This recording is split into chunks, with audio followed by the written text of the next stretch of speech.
Walking uphill against the wind in a stormy weather, the summit may seem a mirage. Windy and complex it is, facing the obstacles, making a virtue of a necessity. Difficult to understand, difficult to travel, difficult to maintain in the correct spirit. Radiating it with positivity, making that past that began and that was lost remain a beginning. Only one thought in our mind, enlightenment.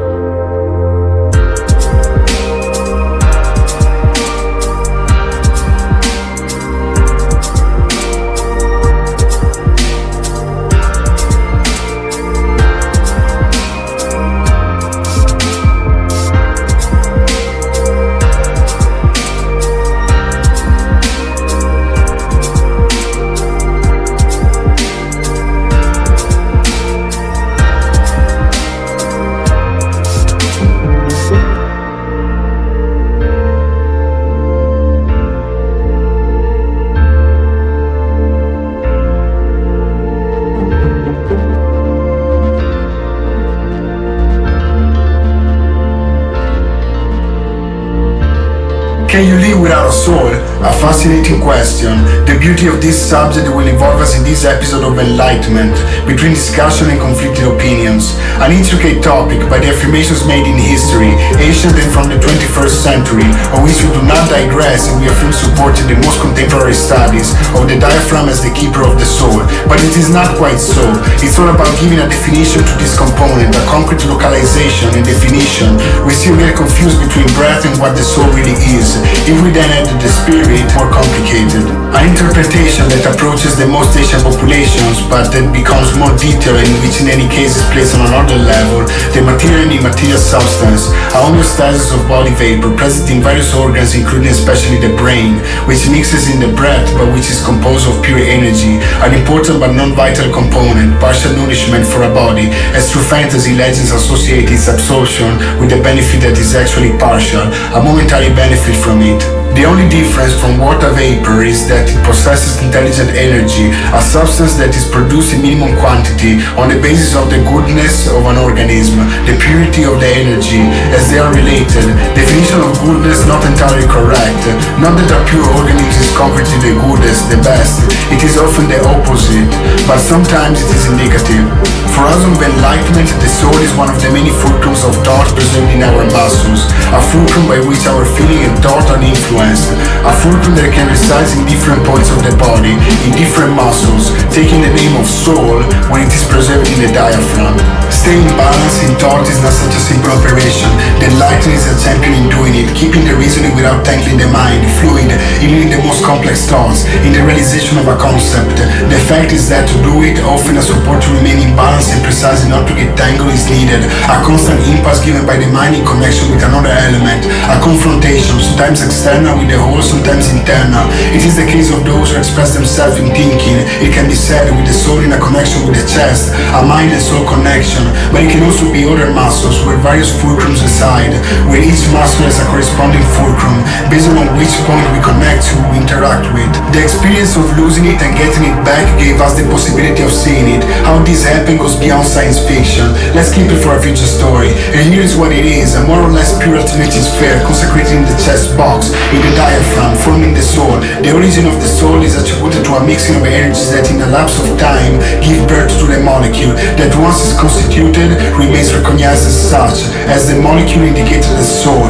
Our quest to discover the answer concerning life and soul in relation begins with animism. All tribes claim that in their object of veneration, gods and spirits are contained, and we believe it, but with a touch of critical sense. I know what you're thinking, we're going one step back to go one step forward, as animism for many anthropologists was considered a retrograde culture, a limit to these tribes to what was an advanced society, namely monotheism. What these Asian religious cultures claim is that within every creation of nature there is a spirit, for Westerns interpreted as the soul, the presence of a soul in the immaterial, which is a big debater because they are not exactly the same thing. And here the first discovery, a clear distinction between spirit and soul, Spirit is an aggregate of energy constituting an entity. The soul is a single molecule of energy. Even the Romans have left traces of their belief in spirits, in characters such as memes. It must be said that the Romans were polytheists, therefore they believed in several gods. The concept of soul is explained in different types and subdivisions by cultures. We recognize only one, the soul as energy.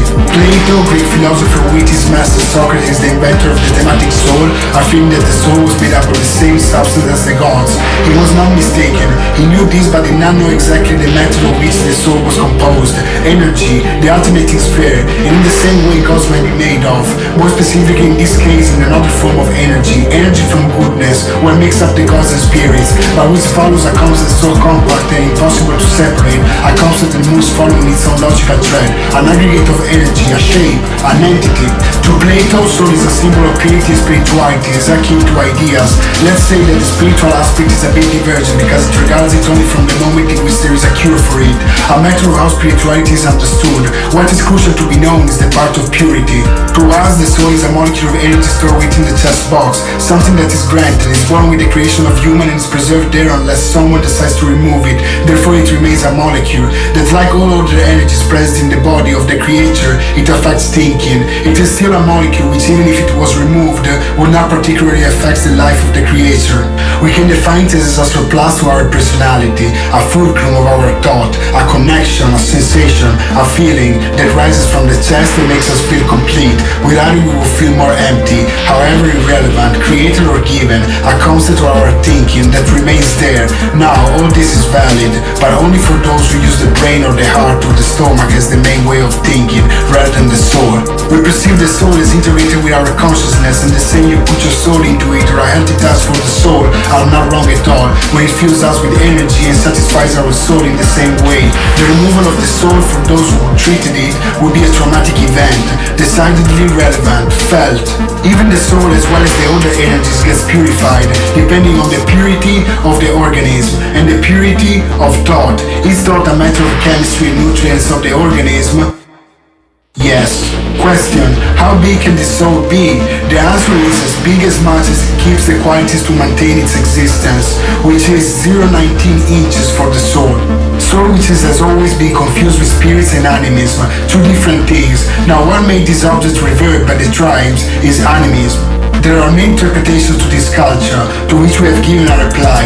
It is specified that animism is the veneration of a spirit that has always existed in the matter, or transferred, and that with veneration is nourished. The center of the question is that a stone remains a stone, but it is no longer a simple stone from the moment it is revered, because its characteristics change.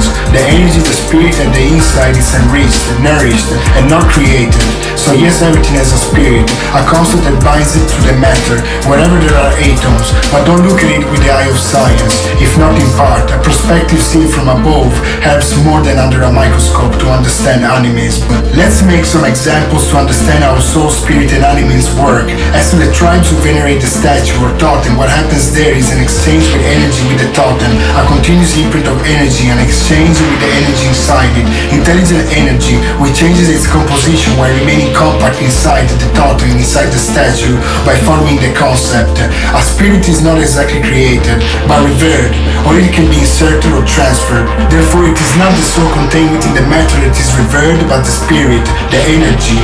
The soul is something that only some beings hold, above all because by soul we refer specifically to the one preserved in the diaphragm. This is the animism, where energies that reach a stone give it a personality, changing the composition of the energies contained. Let's take for example a statue, a marble sculpture, which for certain characteristics has the ability to subtract heat also, energy from the outside, even though this relatively interests us. From the moment in which this marble sculpture has been given a shape, it has become such a concept, the same way a stone is or a plant, an interface with its energy, which is preserved inside, which on the basis of our exchange of energy mutates, takes on characteristics and loses others. Basically, based on our desire, everything can be created, thought, energy, and time. Here is that an individual with his thoughts creates spirits and everything concerning the energy branch, but it wouldn't be possible if not thanks to luck. In the presence of this element, without it, a human is just a human and creation of energy wouldn't come true. Again, luck. Soul is not the secret of life, energy is. So yes, all populations were right, spirits were enclosing the matter, right to be revered, but its interpretation as soul is not appropriate. Energy opens up a large space of knowledge based on what we want to create. Everything is possible. The soul represents a non-essential element for life, but it is better to have it, and as the body, it must be taken care of. As long as this construction of energy can be created, a spirit can be contained in an object, and therefore it is right to venerate it. In addition, a personality is attributed to it, otherwise it is the whole that does it. By constantly associating to its form in the environment, the characteristics that resemble it. As soul, the statue to venerate will make you feel the presence of the character recreated.